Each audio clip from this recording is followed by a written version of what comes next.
Sa totoo lang, napaka-ipokrito ninyo. And kung meron kayong sasabihin Judas, isa ho kayong Judas para sa bayan at mamamayang Pilipino. Ang Katoliko ang tinatawag na Judas sa isang vlogger na kaadil sa siktang Born Again. Siya si Cathy Binag.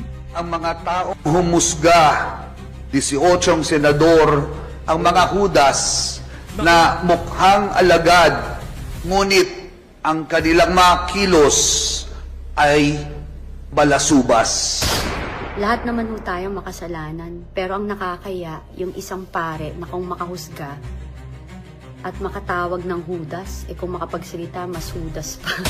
Init ang ulo ni Cathy Binag sa pare dahil tinawag ni Father Flavi ang mga senadores na bumoto para ibalik ang impeachment complaint versus VP Sara sa Kongreso. 18 senador, ang mga Judas na mukhang alagad, ngunit ang kanilang mga kilos ay balasubas. Tali naman sa harap ng Senado ang mga taong tutol sa hakbang ng 18 senadores.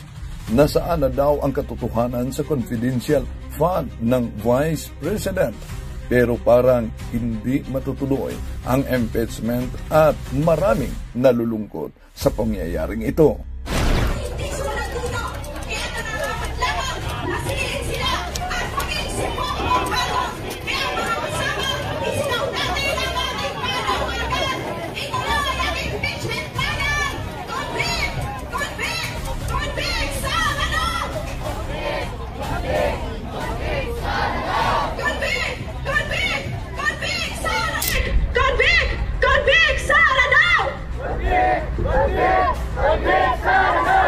Sa ilalim ng gobyerno ni Marcos Jr.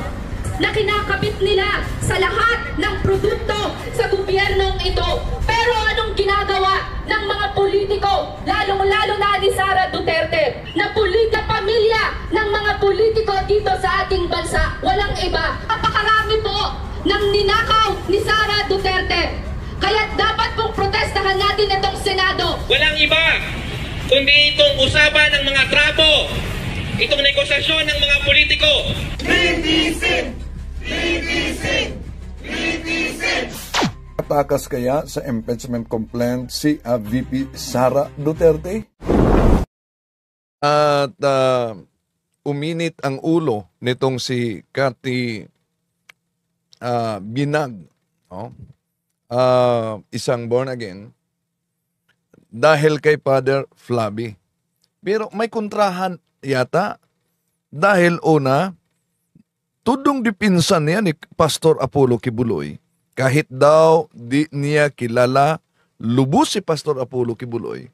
Pero para sa kanya, di totoo ang mga paratang kay Pastor Apollo Kibuloy at nanawagan pa siya na huwag kayong magsabi ng ganyan kay Pastor Apollo Kibuloy dahil di niyo lubos kilala. Ang tanong, lubos ba niya nakilala si Father Flavi na tinawag niyang Judas? Ito pahayag na kay Kibuloy.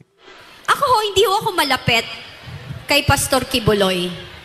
Hindi rin ho ako miyembro ng KOJC. Bakit hindi rin ako mapanghusga basta? Ang dami nagsasabi si Pastor Kibuloy ay isang masamang tao. Ang dami niyang ginawang pangit. Ang hirap pong manghusga sa isang tao na hindi mo nakasalamuha, sa isang tao na hindi mo kilala, sa isang tao na wala kang personal experience. So dapat hindi tayo manghuhusga. Yung mga nagsasalita against kay Pastor, tigilan niyo lalo na hindi niyo siya kilalang personal. Jose, yun ang sabi ni Cathy Binag. Tigilan nyo na si Pastor Apollo Kibuloy, di nyo siya kilalang lubusan. Pero inamin naman niya na di talaga niya kilalang lubusan si Pastor Apollo Kibuloy dahil hindi siya miyembro ng KOGC, miyembro siya ng Born Again. Pero pag manghusga kay Father Flavi, wagas. Tatalakayin natin ito. Kasi umalingan, pag palaging inulit-ulit ay magmukha talagang katotohanan para sa ating mga kapatid na kulang ang kaalaman. Ang pagkadaya ay maranasan sa iba't ibang paraan. Pero napakasakit pag madaya tayo sa pananampalataya. Dahil nanganib pati ang ating kaluluwa. Viva Cristo Rey! Pro Dio et Ecclesia! Kumusta? Welcome sa lahat ating mga suking taga-subaybay na sumusunod sa ating live streaming. Inanyayahan natin ang ating mga suking taga-subaybay. Huwag kalimutang pindutin ang like sa ating live at huwag din kalimutang mag-subscribe kung bago pa lang kayo at pindutin ang bell button para updated kayo sa ating talakayan, mag-comment at i-share ninyo. Palaging sumusubaybay sa atin si Father Alfred Viernes at kanina tumawag sa akin diyan sa Aklan ang exorcist nila na palagi ding nagsubaybay, Reverend Father Jose Relante. Hello, Father. At sa lahat ng mga kaparian, Father Bin Arsenio, hello, Father. Si Father Lucas Enoch, no, na palaging nagsubaybay sa atin diyan sa diocese ng Archdiocese ng Cebu at sa lahat ng mga kaparian. Welcome po sa ating live streaming, mga kapatid. So, bago tayo pasok sa punto por punto, tatalakayin natin itong init na tira ni Cathy Binag, no? Cathy Binag kay Father Flavie. So, isa-isahin natin ito, mga kapatid. Grabe ang banat niya kay Father Flavie dito, no? So, pero may panawagan siya na sana wag niyong husgaan si Pastor Apollo Kibuloy. Pero bago diyan, acknowledge muna natin ang mga pumasok pala sa ating chat. Happy birthday kay Bro James Consensino, ha? Bro James, happy birthday sa inyo at sa lahat ng mga nagdiwa ngayon. So, Paulina, si CG James Torrefranca, Kay Serrano, si CG James Torrefranca, si Muslim Islam, Lapay TV, si Muslim Islam, John De La Cruz, Muslim Islam, David, Paulina, Sally, si Lapay TV, ako, isang solid Katoliko, pero ano yan? Kititing pa lang sa kanya, di ko gagawin isang hipokritong pare na gaya kay Flavie. Di ako maniniwalang Katoliko ka, no? Lapay TV. Nagdadala ka lang sa pangalang Katoliko, no? Dahil ang amoy mo lang anti-Catholic na. Si CG James Torrefranca, si Adon Budal, natural against ka kay Father Flavie dahil sumusuporta ka sa patayan, no? Mas mabango para sa iyo yung patayan talaga. At gustong-gusto mo talaga yung patayan. Lalo na sa kay di po ba?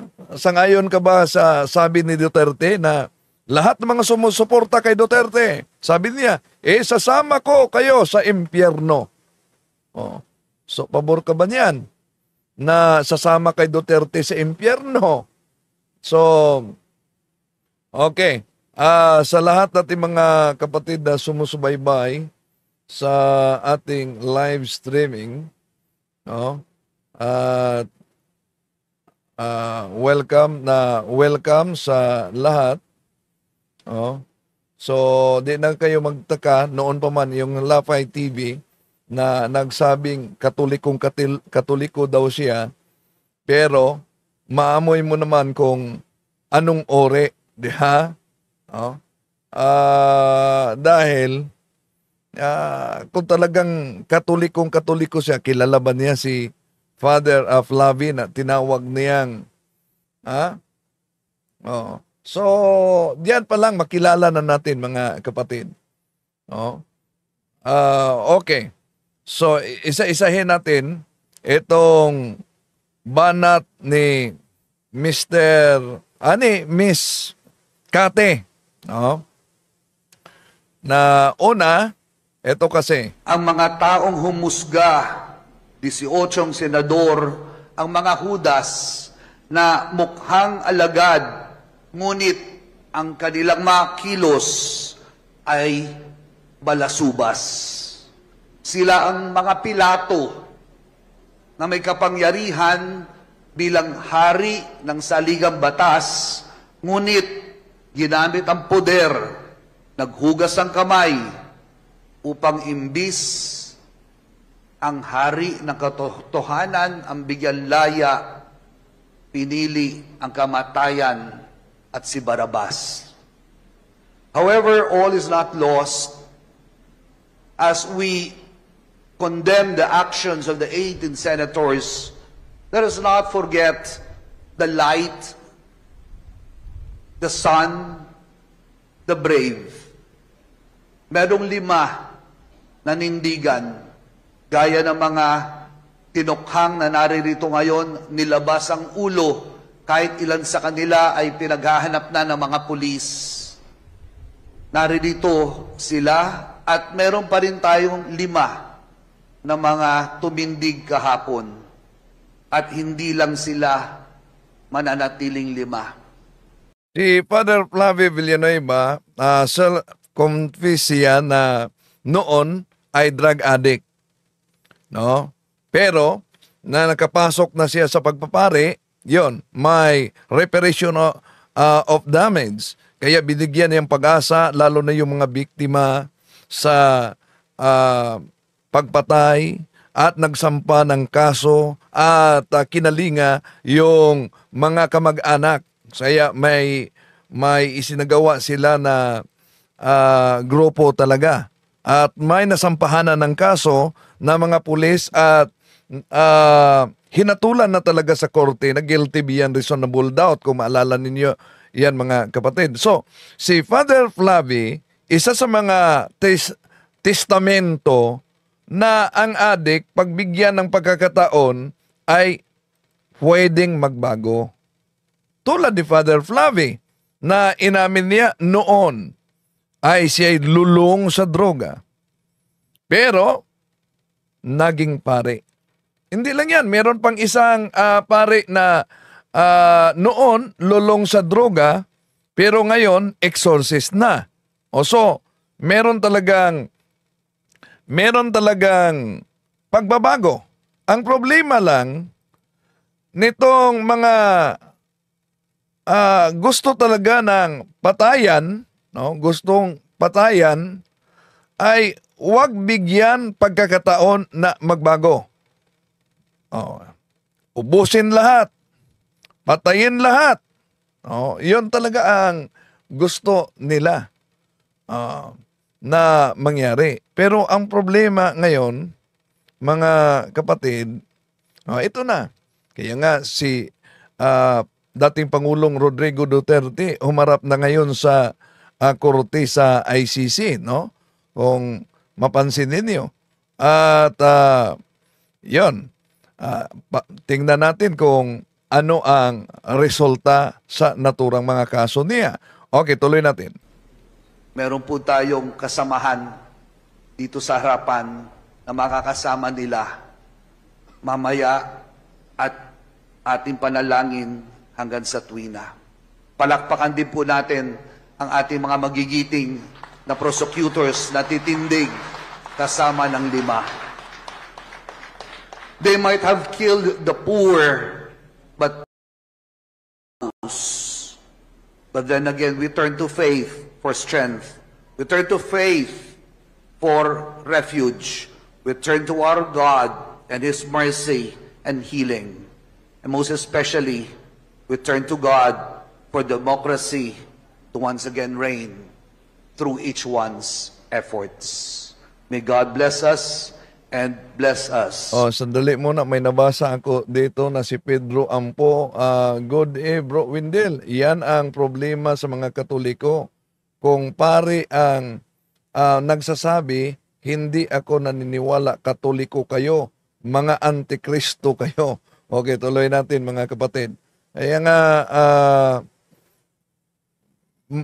may mga nagpakilalang Katolik, pero nag-aangkin pang solid daw Katolik, but sa likod niyan, nangangamoy talaga ang pagiging lukewarm Catholic, mga kapatid. Always. May isang pare, si Father Flavor dyan, na lumabas. Ako naiirita ako. Ayoko na sana na magsalita about them or about religion. Pero, ayaw na umano niyang magsalita about sa religion. Nakalimutan ba ni Cathy na siya ay born again? At ang born again ay di naniniwala kaugnay sa religion. Dahil para sa kanila, ang born again ay hindi religion. At para sa kanila, ang religion ay hindi makapagliligtas ng tao, no? So, ngayon, kung ang relihiyon ay di makapagligtas ng tao, at kung ang paniwala nila Bible alone, sola scriptura, asan kaya yan kinuha ng mga born again? At pagkatapos, tinawag niya si Father Flavi dito na Father. Nakalimutan siguro niya ang doktrina ng mga born again na bawal magtawag na Father. Walang pagkakaibayas kay Kibuloy at sa iglesia ni Manalo, no? Na mga anti-Katoliko. So mga kapatid, isa sa mga taktika kasi ng ancient enemy natin, no? Dayon sa ikalawang Korinto kapitulo 11 versikulo 12 hanggang 15 ay to divide and then attack. Kaya nga dumami ang mga relihiyong tatag lamang ng tao ngayon. Napansin ninyo? Ang daming mga relihiyon na tatag lamang ng tao ngayon. No? Okay. So, at maraming pumipili. Bakit pinipili ng karamihan? Dahil kung 2 Korinto kapitulo 4 versikulo 4, alam nyo naman, si Satanas ay ama sa kinikilalang ama sa buong mundo. Bakit kinikilala si Satanas na ama sa buong mundo na hindi naman siya ang naglikha sa mundo? Dahil maraming tao na nasa mundo mas pinili yung mga iglesia, yung mga sekta o mga kulto na tatag lamang ng tao. Ang layunin yan na mailayo ka sa tunay na iglesia, ang simbahang Katoliko, na sa pamamagitan ng simbahang Katoliko may mga sakramento na ito mga sakramentong ito ang magdala ng kaligtasan sa kaluluwa mo. Yon.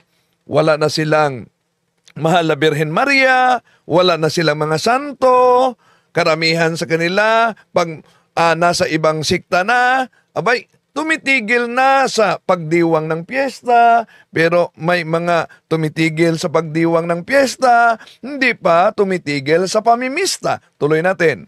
Pero gusto ko lang malaman na sa ibang matitinong pare sa inyo po, na kung meron hong isang paring ganyan na selective ho mag-isip, tas nire-represent ho ang inyong konstitusyon, inyong institusyon.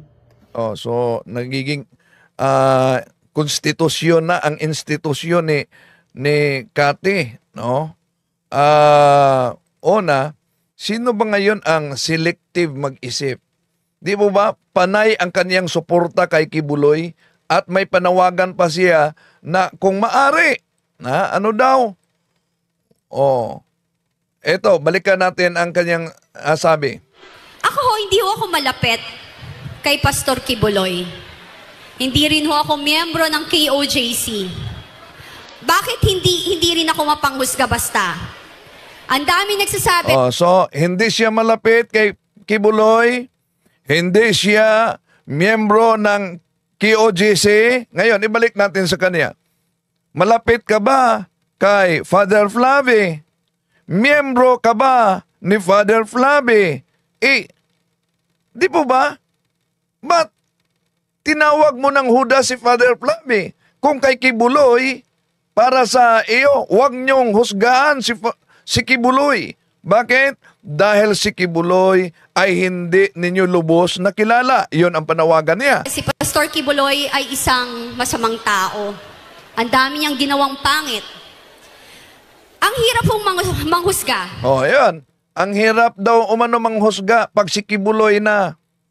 Pero pag pare na hindi din niya lubos kilala, daling husgaan lang. Ganon ba ang mga born against?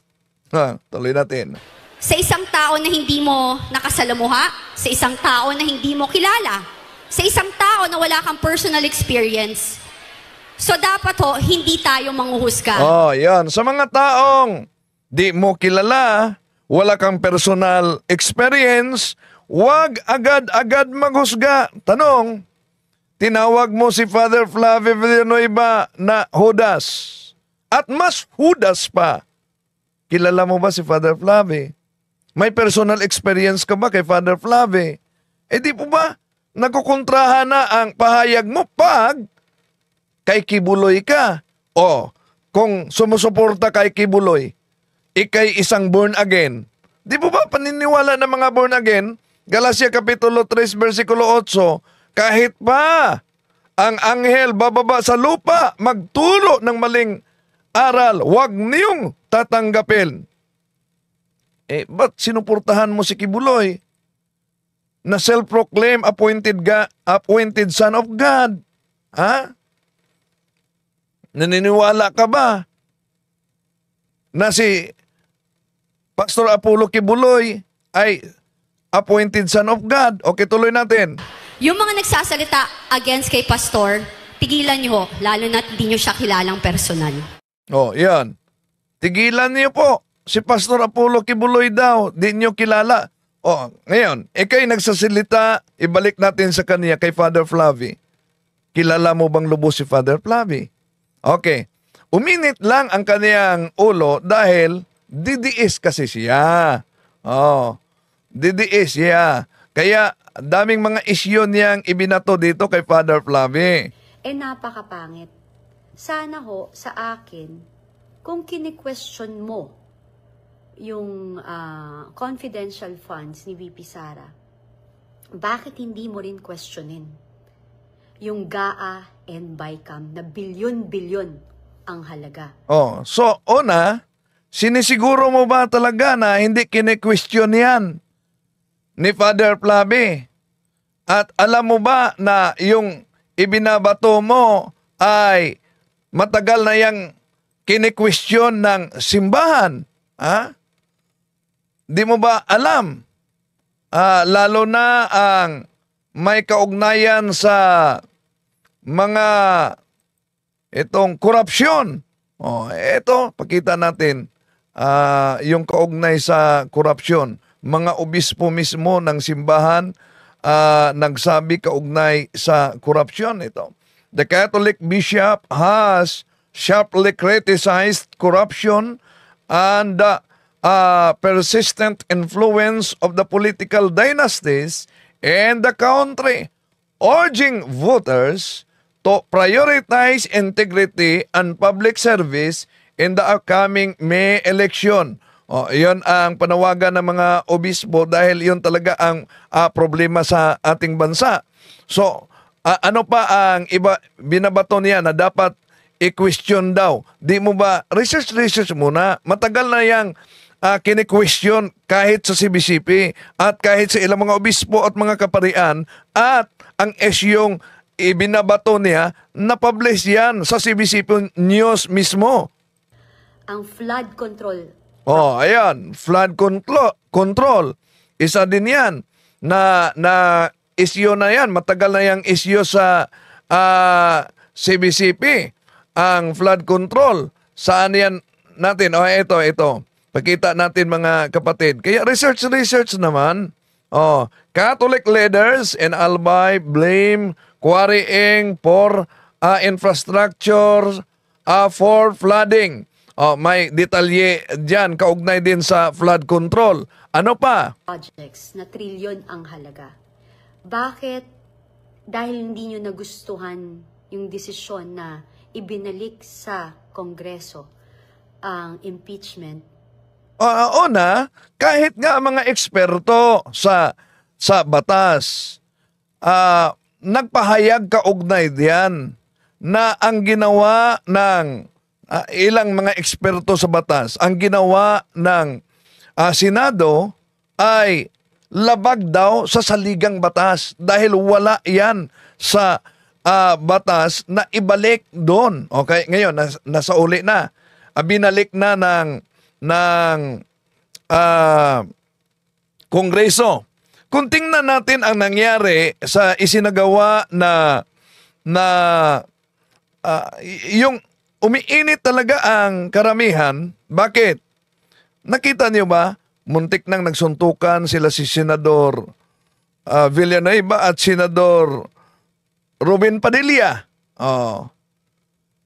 Pangalawa, si Senador Bongo, Senador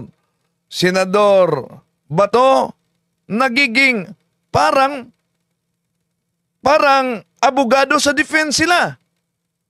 Para bang nakalimutan nila na sila ay judge. Kaya judge sila, meron sanang impartiality. Sila ang hukom.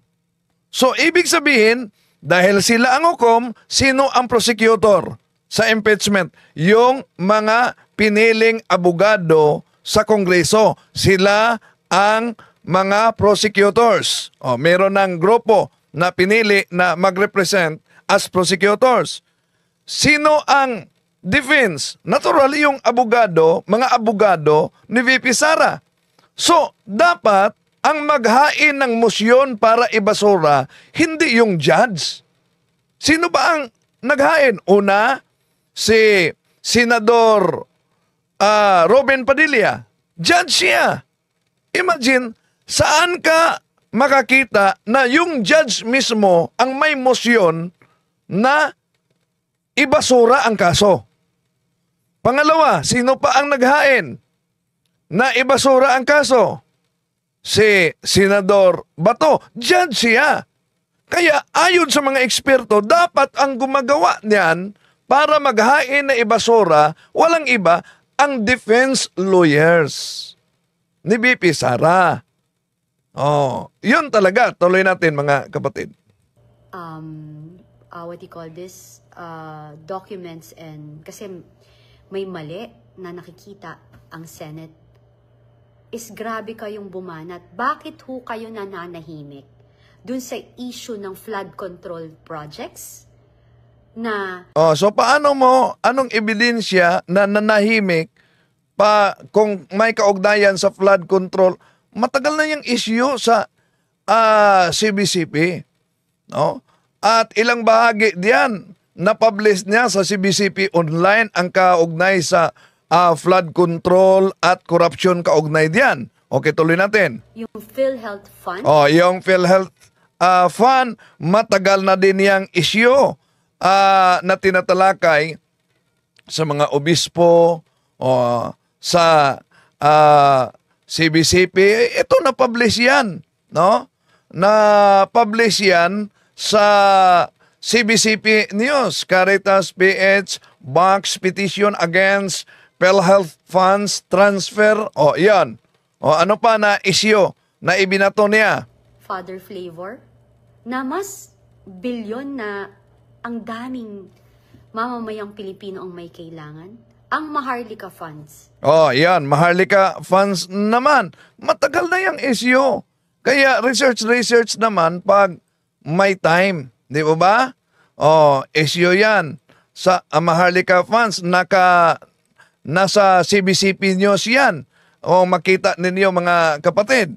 O paano mo nasabi na nagiging bulag-bingi ang simbahan kaugnay sa mga isyu na may kaugnayan sa ating lipunan?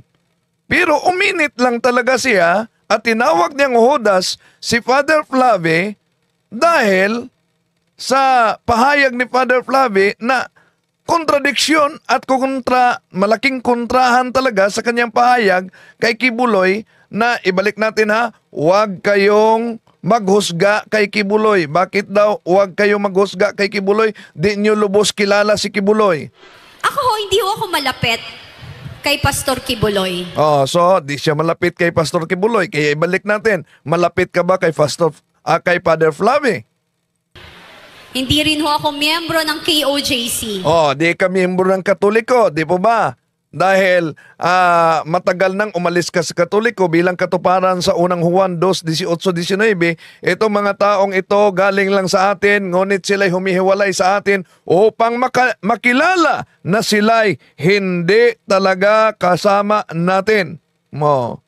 So, si Iko Camacho, payag ka ba, sir? Debate about sa topic mo, politics? Yes, payag ako. Pero harap-harapan na debate na politics, payag ako sa debate. Kung gusto niyo makipagdebate, harap-harapan na debate ang kaugnay sa politics, yung sabi ni Father Darwin, doon tayo sa Tagbilaran City. Tulad sa debate na nangyari namin sa Islam at ibang religion. So, harap-harapan na debate. Okay ako sa debate kaugnay sa politics. Tuloy tayo. Bakit hindi rin ako mapanghusga basta? So, bakit daw umano hindi siya makapanghusga? Kasama ba kayong DDS na ito? No? Di basta-basta manghusga. Pero magaling manghusga pagdating kay Father Flavie, pero kay Kibuloy, ano daw? Ang dami nagsasabi, si Pastor Kibuloy ay isang masamang tao. Ang dami niyang ginawang pangit. Ang hirap pong manghusga sa isang tao na hindi mo nakasalamuha, sa isang tao na hindi mo kilala, sa isang tao na wala kang personal experience. So, yun. Ang hirap umano maghusga sa taong hindi mo kilala. Sa tao daw umano na wala kang personal experience. Bakit? Kay Father Flavie, may personal experience ka ba? Ibalik natin sa kanya ang argumento. Kay Father Flavie, kilala mo ba siya? Okay, tuloy natin mga kapatid. So dapat hindi tayo manghuhusga.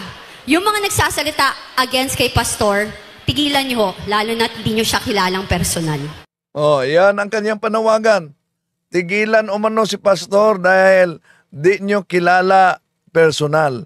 Ngayon, kung yun ang argumento niya, kilala mo ba si Father Flavie personal? Ibalik natin sa kanya. Okay, ito ang mahaba-haba na pahayag niya bilang suporta niya kay Pastor Apollo Kibuloy. Although born again ito siya, no? Kaanib sa grupo ng born again. So kaya nga, kung pinarinig ko itong pahayag niya sa suporta kay Kibuloy, na wag basta-basta na maghusga, lalo na kung di mo kilala. Bakit? Pagdating kay Father Flavie Villanueva, abay, si Miss Cathy Binag, kinain niya yung pahayag niya. Di ba? Okay, tuloy natin.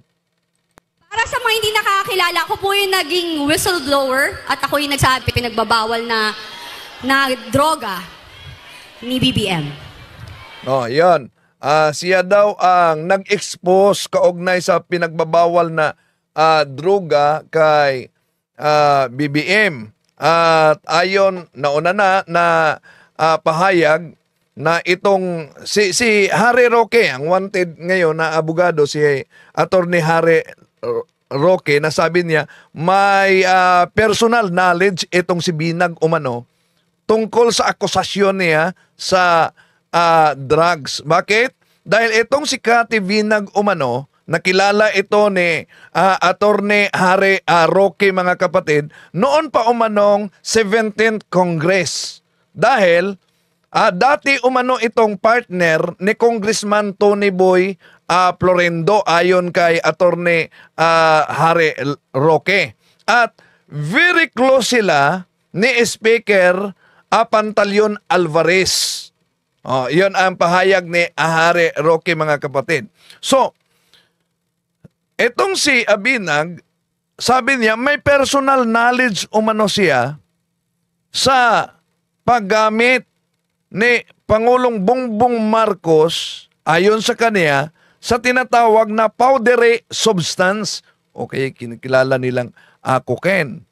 At ang personal na knowledge na ito, sabi niya, mga 10 taon na umano na meron siyang nalalaman kaugnay dito. So, ibig sabihin, kung 10 taon na sa tambalang BBM at Sara, hindi alam nila kung totoo man. Kung totoo, palagay natin, totoo na gumagamit ng droga. So, alam nila. Nung di pa nag-aaway, nung tambalang BP Sara at BBM, kung totoo ang aligasyong ito, bakit nanahimik sila? Ngayon, sinasabi nila na bangag na presidente, yon ang kanilang paulit-ulit, bangag na presidente. Ngayon, sa tambalang, ibalik natin sa kanila, sa tambalang BBM at Sara noon, nanalo si BBM, nanalo si Sara. Kaya, sinong masisi natin sa pangyayari ngayon? Kung totoo, hindi ko sinabing totoo na, kung totoo na yung akusasyon nilang bangag, sinong masisi sa naglagay na sinabi nilang bangag? Di ba? So ayon sa pahayag, 10 taon na umano personal knowledge na kaugnay diyan. Tuloy natin. Okay? So, anyway, ako nagagalingan ho ako sa mga taga KOJC. Yung kanilang faith sa Panginoon, yung kanilang forgiving heart. Kasi nung time na, I'm a born again Christian. Makasalanan din ho ako noon. Hanggang ngayon, born again Christian. Makasalanan siya noon. Pero hanggang ngayon daw. Di po ba? Ang born again ay paniniwala nila ligtas na sila. So kung ligtas ka na, meron bang ligtas na makasalanan pa? Di po ba? Revelation chapter 21, 27, anong sabi? Walang sino man na makapasok sa langit kahit may kunting kasalanan. So, sabi niya, makasalanan ako noon, pero para bang pahiwatig na hindi na siya makasalanan ngayon. Ngunit, nadugtungan niya hanggang ngayon. Kasalo. At na, as OFW, tayo ay umaasa, kayo ay umaasa upang magkaroon ng pagbabago sa ating bansa at para kayo po ay makabalik sa Pilipinas kasama ng inyong mga pamilya. Nung nangyari ang KOJC siege, okay, sandali muna, may nabasa ako kay Boy Bandayunon. Brad Windel, huwag na sanang makisawsaw diyan sa politika. Ang hirap. Una, yun ang problema, kapatid. No? Walang batas na ipinagbabawal na ang nasa simbahan, pari, obispo, bawal makibahagi sa isyu, sa politika, sa ating lipunan. Tandaan natin, ang ating konstitusyon, ang konstitusyon natin ay meron yang preamble. Ano yung nasa preamble? We the sovereign Filipino people imploring the aid of the Almighty God. Pagkatapos, sasabihin, huwag kayong makisawsaw sa politika na kung tingnan natin, grabe na ang korupsyon sa ating bansa. Grabe na ang nangyari. Tingnan niyo ibalik ko sa inyo, tingnan niyo ang pangyayari ni John the Baptist noon. Si John the Baptist ba noon, nagbinyag lang? Anong dahilan kung bakit pinutulan siya ng ulo? Dahil nanindigan siya sa imoralidad, sa namuno sa kanyang panahon. Noon, kung kayo'y nabubuhay sa panahon ni St. John the Baptist, sasabihin mo ba, St. John, huwag ka nang makisausaw sa imoralidad ng namuno sa gobyerno. Magbinyag ka na lang. Ganon ba? Okay, tuloy natin. Iba ho ang nakita ko. Ayan. Pag ang tayong nasa Katoliko, o pari man, o obispo man, o mga layman, tatalakay tayo sa mga isyu na may kaugnayan sa ating lipunan, abay, ang daming magsasabi, huwag kayong makisawsaw. Pero tingnan nyo, Iglesia ni Manalo, grabe ang kanilang pakisawsaw. Tingnan nyo si Kibuloy, tumakbo pa. Di ba? Ilang mga nasa ibang reliyon na tumakbo pa. Anong reaksyon nyo? Kaugnay sa kanila. Di ba? Wala. Pag Katoliko, huwag na kayong makisawsaw. Ano ba yan? Okay, tuloy natin. Ibang level na pang-aabuso ang nakita ko sa ginawa sa walang kamalay-malay, tahimik at hindi violente na mga tao. Alam nyo ba mga kapatid, kung ibalik natin alam nyo ba ang pangyayari sa Malolos Konstitusyon noon kung bakit may separation of church and state? Alam nyo ba ang kasaysayan sa Malolos Konstitusyon?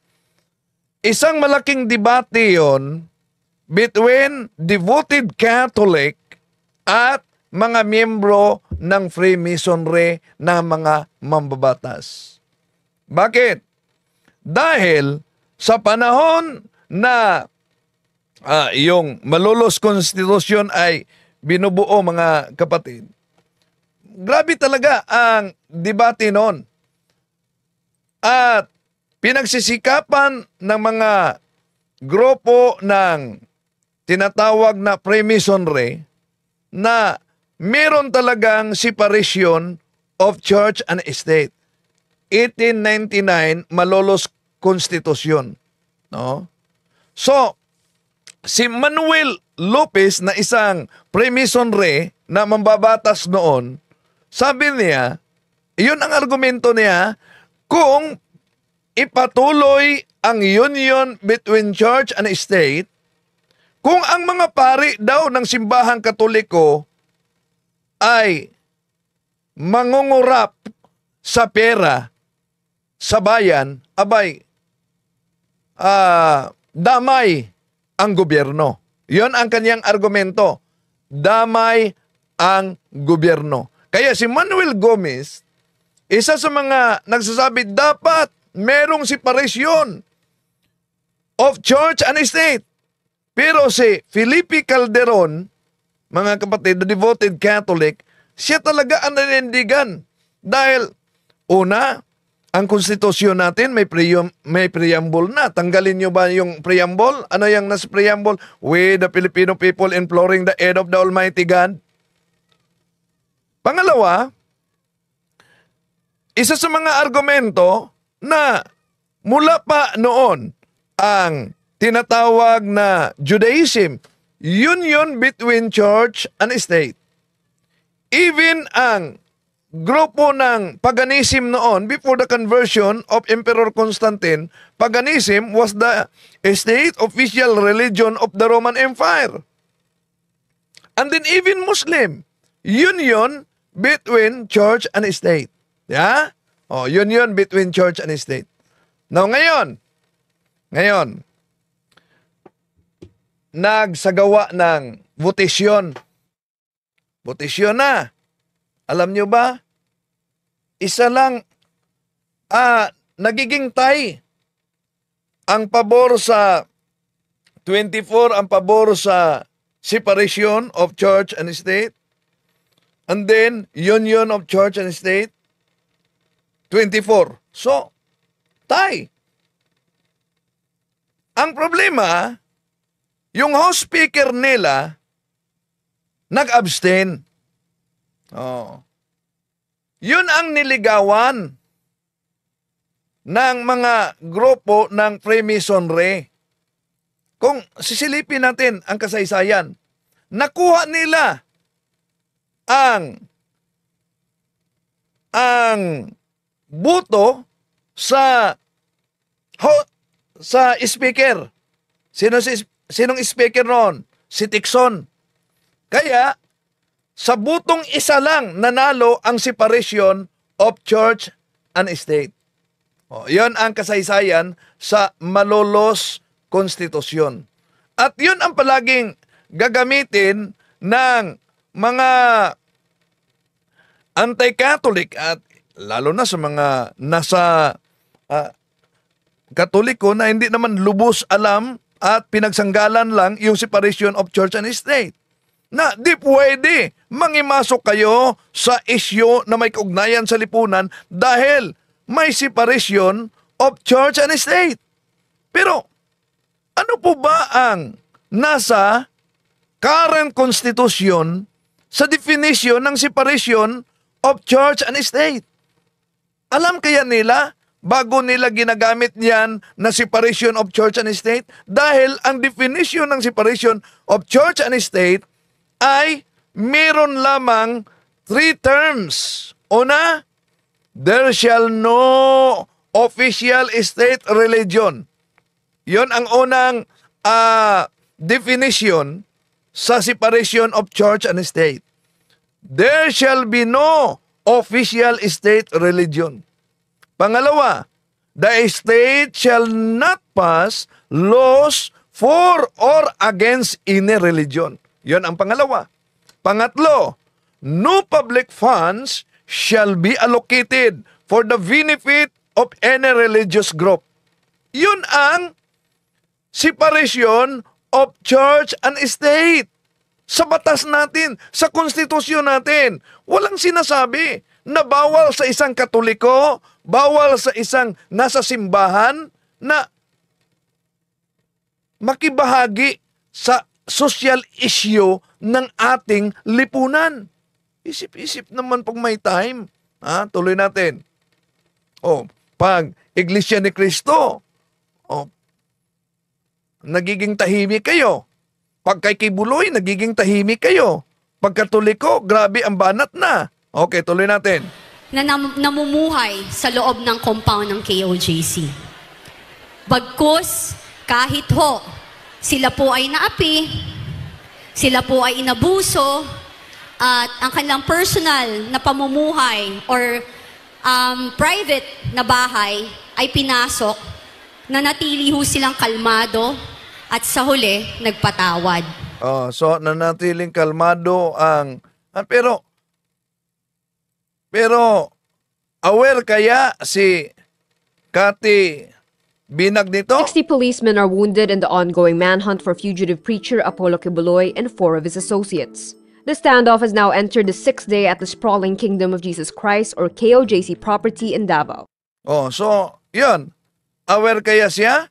Bakit daw umano pinasok?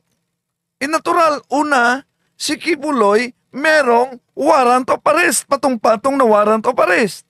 Pangalawa, nauna nang sinabi ni Pastor Apollo Kibuloy, kaya nga, isang malaking hamon sa PNP yon. Dahil kinikilalang untouchable si Pastor Apollo Kibuloy. Dahil matalik siyang kaibigan sa dating presidente. Pangalawa, naging administrator ang dating presidente sa property ni Pastor Apollo Kibuloy. Pangatlo, si Pastor Apollo Kibuloy mismo ang nagsabi na kaugnay sa mga kaso niya, tinutulungan talaga siya ni dating Presidente Rodrigo Duterte diyan sa Davao. Yon ang sabi niya. Kaya nga, malaking hamon. Itong mga kaso ni Pastor Apollo Kibuloy, na-dismiss yan matagal ng panahon sa Davao. So, anong nangyari? Huminto ba sila sa hanap ng hostisya? Hindi. Idinulog nila sa DOJ. Idinulog nila sa DOJ. Ang problema lang sa mahabang panahon, pinakatulog ito ng taga-DOJ sa sekretary ng DOJ noon sa mahabang panahon. Hanggang pumutok na yung away, hanggang binanata na ni Pastor Apollo Kibuloy, unang banat niya. Di ba? Sabi ni Pastor Apollo Kibuloy, totoo ba, Pangulong Bongbong Marcos, na nagsisinghot kayo ng droga dyan sa Malacanang? Yun ang unang banat niya, di ba? Totoo po ba na nagsagawa kayo ng pagbubudo, occult yang pagbubudo, dyan sa Malacanang para sa inyong mga kalaban? Bahagi lang yan sa pahayag ni Pastor Kibuloy. Kaya, ano nangyari? Nabuhay ang nakatulog. Hindi yun ang wala. Pinakatulog lang, nabuhay. Yun ang nalabasan ng warrant of arrest. Yung iba na warrant of arrest, billable yun. Pero, merong warrant of arrest na walang piyansa. At yun ang nagpapakulong ni Pastor Apollo Kibuloy at sa kanyang mga kasama. So, binanatan dito ni Kati Binag dahil pinasok umano ang lungga ni Pastor Apollo Kibuloy. Natural, dahil may intelligence report doon nagtatago. At ginamit ang kanyang mga kaanib na nagiging shield. Kaya nga, sabi niya, mapayapa daw, mapayapa. Bakit kung mapayapa, ang mga pulis, ilang pulis ang sugatan? Balik natin. 60 policemen are wounded in the ongoing manhunt for fugitive preacher Apollo Kibuloy and 4 of his associates. The standoff has now entered the 6th day at the sprawling Kingdom of Jesus Christ or KOJC property in Davao. Okay, tuloy natin siya. Imagine sa kanyang pahayag dito ni Kati Binag, para bang nagiging abogado siya ni Pastor Apollo Kibuloy, although binanggit niya na hindi niya lubos kilala si Pastor Apollo Kibuloy. Iyan din ho ang isang dahilan kung bakit nakita ko na hindi totoo ang sinasabi nilang pangit na ginawa ni Pastor Kibuloy. So nakita daw niya dahil sa pagpasok sa mga kapulisan sa lungga ni Pastor Apollo Kibuloy, nakita niya na walang kasalanan si Pastor Apollo Kibuloy. Sapat na ba yun?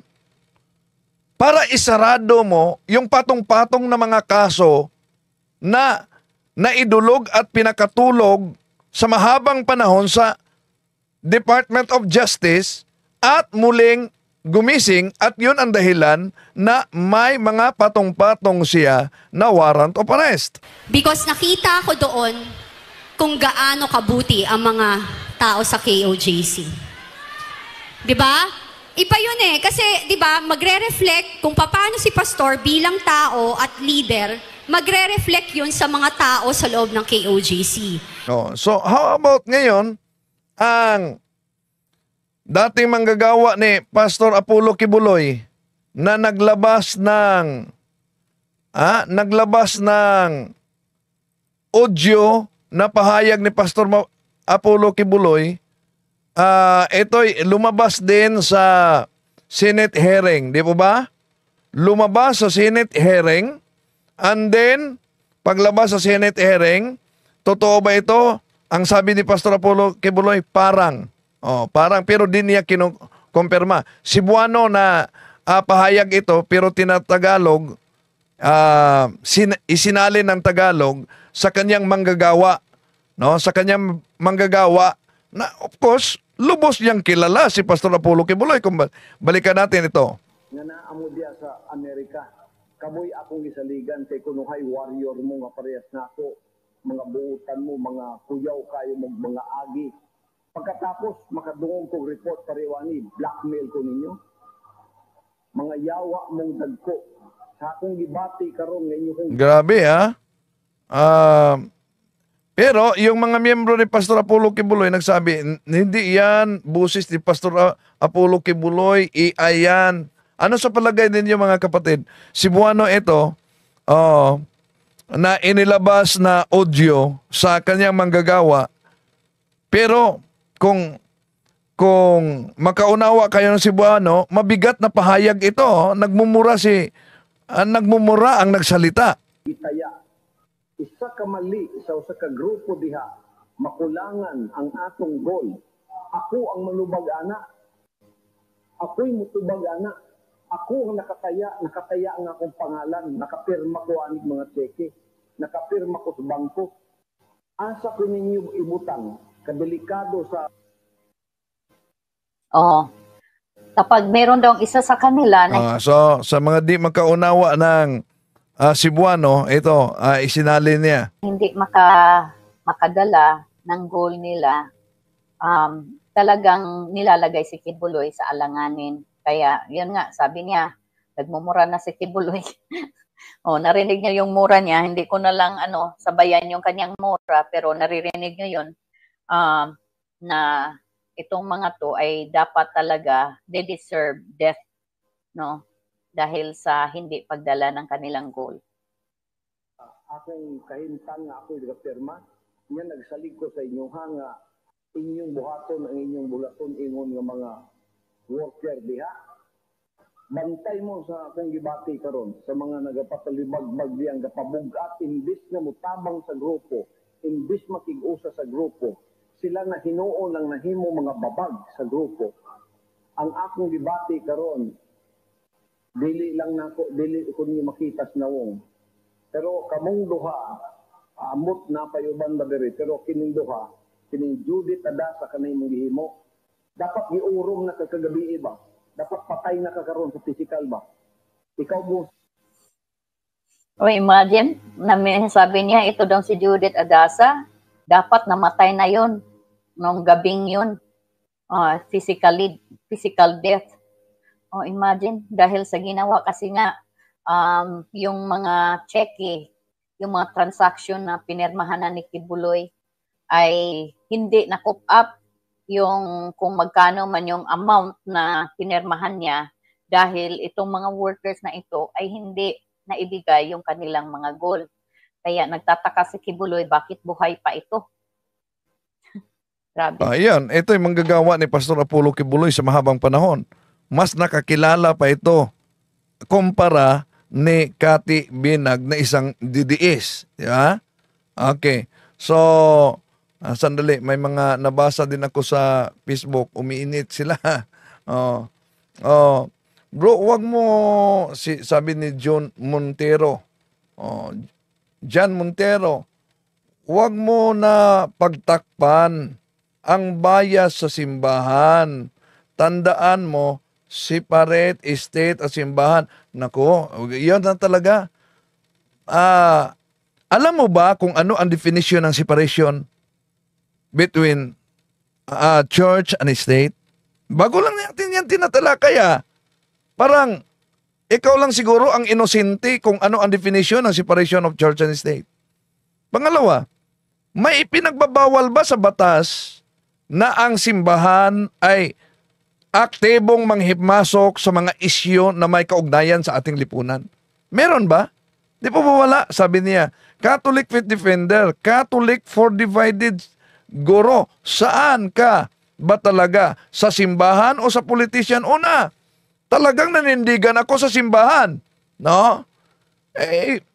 Nanindigan ako sa simbahan. Balak mo talaga sigurong magsenator. Hindi. Balak lang yan sa idol ninyo na si Pastor Apollo Kibuloy na magsenator. Imagine si Pastor Apollo Kibuloy na nagsenador. Ano nangyari? Meron umano siyang followers na 8 million. Kung 8 million, ilan ang bumoto sa kanya? More than 5 million. Asan yung sabi niyang mga kaanib niya ay 8 million? Ibig sabihin, kung totoo man ang sinabi niya na sa KOJC ay may 8 million siya, daming membro ang di bumoto kay Pastor Apollo Kibuloy. So tinatalakay lang natin yan. Problema ninyo, pag itong mga DDS na born again at iba pang mga anti-Catholic na banat ng banat sa mga pare,